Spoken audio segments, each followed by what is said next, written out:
Bismillah ar-Rahman ar-Rahim. So here we're working on the third tutorial which was posted this week. So on my course website I have the statement for tutorial number 3, and it's composed of 5 different exercises. So the first exercise is given an implementation of the size method for the singularly linked list class, assuming that we did not maintain size as an instance variable. So we have to come up with a method which is going to find the size of the list without using the size field that we've defined in the single linked list class.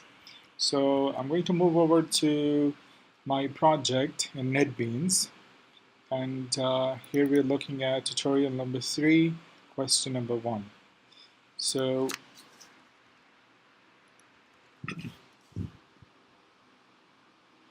now here's my size method. Obviously this is outside the singular linked list class. I'm just giving you a simple implementation without a test program. So we define a size variable, integer size equals 0. We define a node t, which is going to point to the head of some list. And we run a loop while t is not equal to null. I keep running it until t is no longer contains anything. It becomes null. So whenever you encounter a node, simply move ahead and increase the size by 1. Once the loop is finished, we have the size and we can simply go and return the size. So looking at the second question, implement a rotate method in the singularly linked list class which has semantics equal to remove first, and whatever node is removed, you have to add it at the end of the list. So the requirement is that you should not be creating any new node. So here the idea is that we have to first figure out where the first node is, and you have to remove this node. When this is detached, you would like to add this thing at the end of the list. So this way we can say that the first node went to the end of the list. If I repeat this thing for the next node, that would naturally go to the last of the list. Now, using this idea, we can simply say that this is rotate or rotation inside the list. Now, coming back to my NetBeans, here's my solution for question number 2. So what I did was I'm using the sorted dlist package that we've created in the class, and I'm using the dlist, which is the double linked list implementation, and the node implementation. Both of these are available in these 2 classes in this package, which we worked on during this week. So these 2 methods are outside the list, and obviously I'm passing the dlist itself as a parameter in the remove first method and the add last method. So let's first see how do we remove something from the list. Now naturally remove first, as it states, we have to go and find the first node in the list and remove that. So we find node t, which is just a temporary reference pointed to the head of the list, and then we check if d.head is null, then return null, which means if the list is empty, we do not have to do anything, just return null. Otherwise, we're going to move the head to the next node. So the next node becomes a head. Once this is done, now what we have to do is reset the value of the previous pointer. So if d.head is not equal to null, means that the list is not empty anymore, then we have to say d.head.previous equals null. Because this is our understanding, head.previous is always null. So I'm just making sure that we reset these values. With regards to add last, so here we have dlist coming as a parameter, and the node which would have to be added to the end of the list. So what we do is we create a temporary reference, have it point to the end of the list, d.list. Now we have 2 cases here. If t equals null, which means the list happened to be empty, if that is the case, this means that all I have to do is just go and attach this thing in the beginning. So d.head equals d.tail equals the new node that has just come in, and we increment the size by 1. So if the list is not empty and we have something in the list, what we're going to say is n.previous equals stay, so initializing the values inside my incoming node n, n.next equals null, because this would have to be inserted at the end of the list. So naturally, this would be the tail, and tail.next is always null.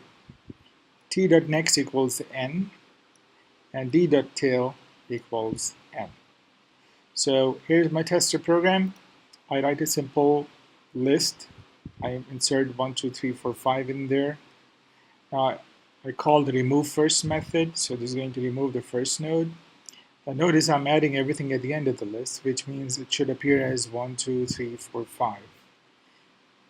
So I use the node temp equals remove first d, so it'll go and remove the first node, which would be number 1, and add number 1 to the end of the list.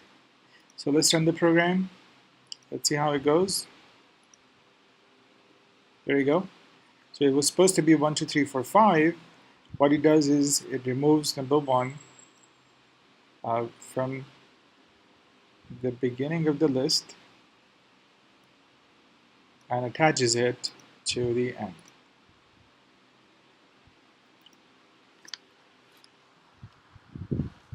So moving on to the next question, describe an algorithm for concatenating two W linked lists L and M into a single list N that contains all the nodes of L followed by all the nodes of M.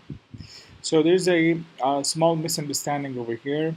We're referring to W linked lists, and instead of saying into a single list, it should be saying into one W linked list N that contains all the nodes of L followed by all the nodes of M. So here we are. We have two lists. We have list L, which has 3 nodes in this scenario, and we have list M, which has 2 nodes in this scenario.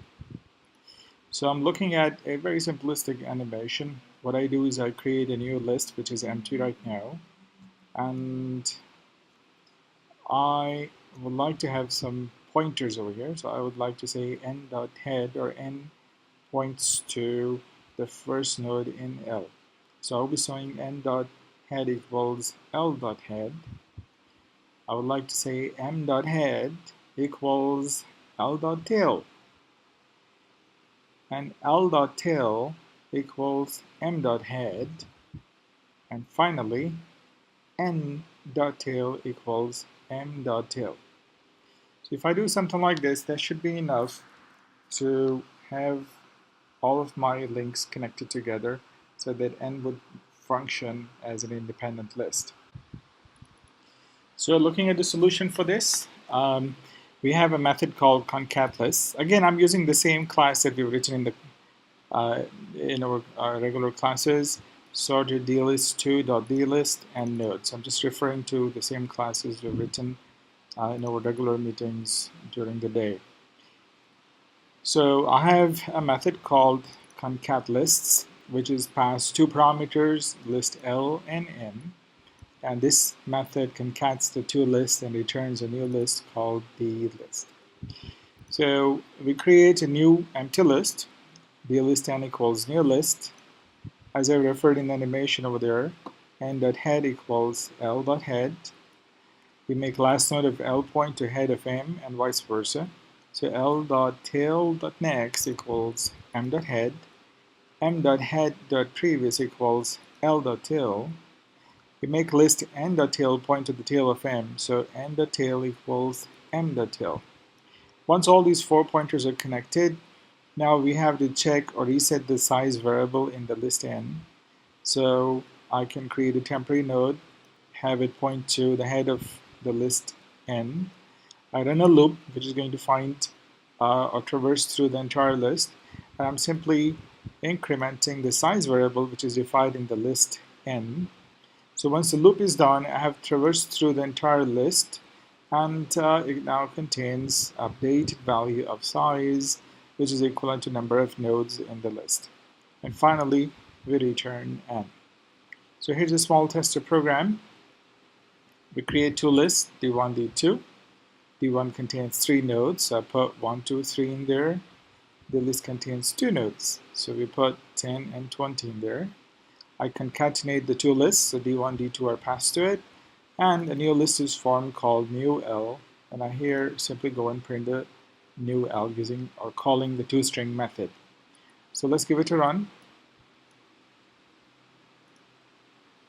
Here we go. So first list was 1, 2, 3. Second list was 10 and 20.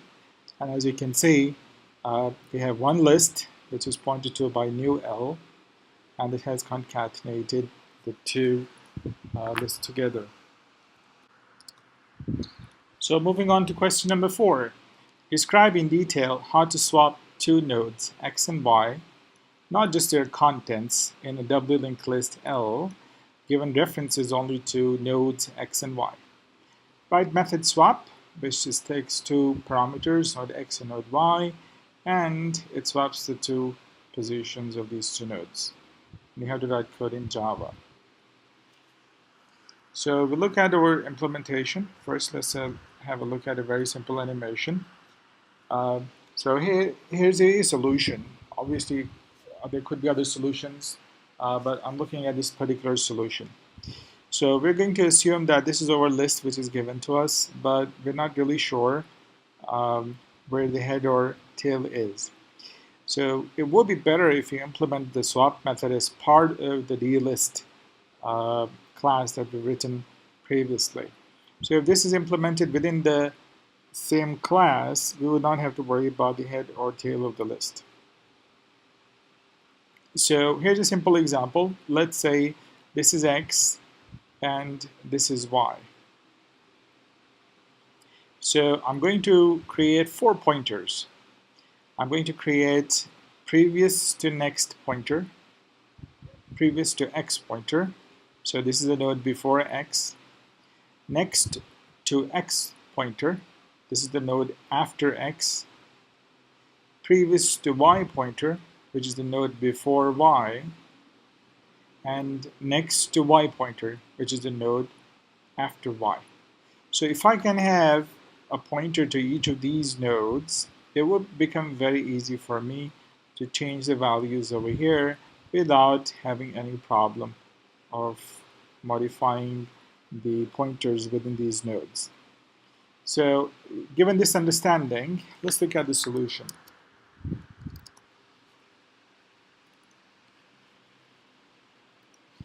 So here's my tester program, but before I look at the tester program, what I've done over here is I've extended the sorted dlist class, which is just an extended version of the doubly linked list class. The only difference here and our implementation in the class is that I've written the swap method.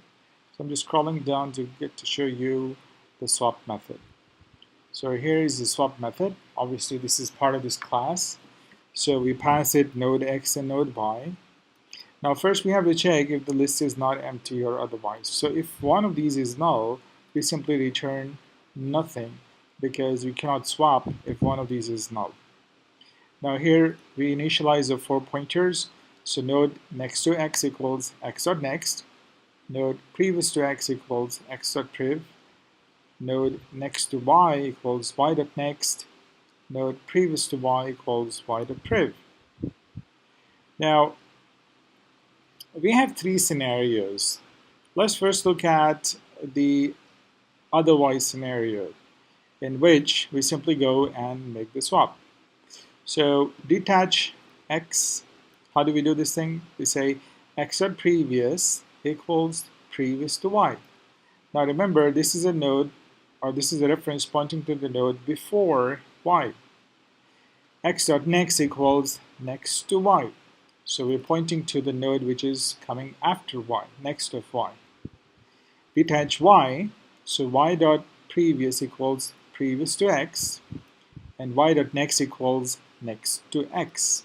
So basically what we've done is we've swapped the positions of the pointers in X. So the previous and next pointers of X are copied on Y, and Y.previous and next are copied on X. Now what we have to do is reattach Y and reattach X. So we work with the node previous to x. So remember, previous to x was a node which was there before x. So we say previous dot x dot next equals y. And next to x, which is the node which was there after x, dot previous equals y. So basically we have swapped the position of x with y. Let's reattach x. So previous to y dot next equals x, and next to y dot previous equals x. So this is going to reattach and detach and reattach both x and y in the list. Now we could have some special cases. A special case in a sense that what if x is ahead? So if x is ahead, then I cannot say x dot previous equals something. That's going to crash my program. Naturally, x dot previous or head dot previous is always null. So in this scenario, there's a small change. All the code remains the same except this case. When instead of saying previous to x dot previous equals y, we say head equals y. So this is going to take care of this issue. The rest of the code remains the same. We also have a special case if y is the tail. So if y is the tail, again, all the code remains the same, except that we always know that tail.next is always going to be null. So in this case, the last line over here is declaring tail equals x, because next to y would be null. So this is going to take care of all of this. Now the issue is the code has become a little bit too long and there's repetition. Lots of code over here, at least these 8 lines, 7 of them are repeated in the 3 different scenarios. So what I've done is I've rewritten the swap improved method, and now the code looks a little bit too short compared to the previous implementation. So we go with the same 4 nodes, we detach x and detach y. Here's a special case. If x is head, then you attach it. Otherwise, the regular case. And next to x.priv stays the same. In case it was tail, if y was tail, then you go and change x to tail. Otherwise, just go and change that. So that's pretty much it. This is the code for swap. Now let's give it a test run. So in my test program, I'm calling this package extended sorted dlist because this is the one where I've put the swap method. Now we create a simple list D, run a loop, fill it up with numbers or values from 1 up to 10, 10 included. So we have 10 elements in my list. I go and print my list, and let's see if it works. So I'm going to detach 3 and swap it with 7. I'm calling the d.swap improved method with x and y, and we print the list. So let's see what happens. Okay, so first it simply goes and prints my original list, which is 1, 2, 3, 4, 5, 6, 7, 8, 9, 10. Now notice that what we were trying to do was swap the positions of 3 and 7. So you can see this has become 1, 2, 7, 4, 5, 6, 3. So 3 and 7 have changed position. So this was our first scenario when neither of these is head or tail. Let's see if we make this as 1, because 1 is supposed to be the head. Let's see what happens. Okay, there you go. So I'm swapping 1 and 7. So here you can see 7 has come to the head and 1 has gone and replaced the position of 7. Okay, let's test the other case. So I have 3 and I would like to swap it to 10. So this is the tail case, and there you go. So 3 is swapped with 10. Moving on to the last question. Describe in detail an algorithm for reversing a doubly linked list L using only a constant amount of additional space. Write method reverse that reverses all the contents in the list. So simply put, let's say my list contains 1, 2, 3, 4, 5.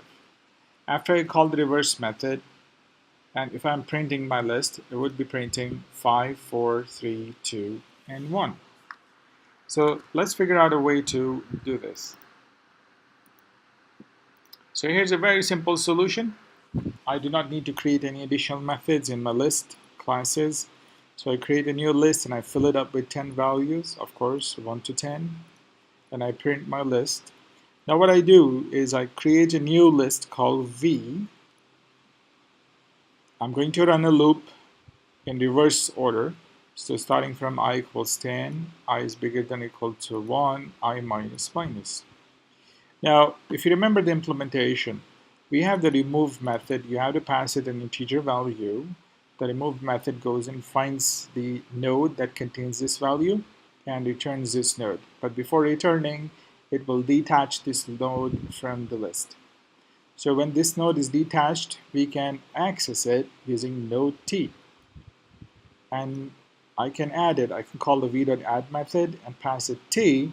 So it's going to go and attach it in the beginning of the list. That's pretty much it. So let's run the program. So here's my implementation, original list, and this is printing the list V, which is over here. So you can see everything over here is reserved or reversed. So there you go. This is a very simplistic solution to our tutorial number 3. Thank you for listening and see you inshallah next time.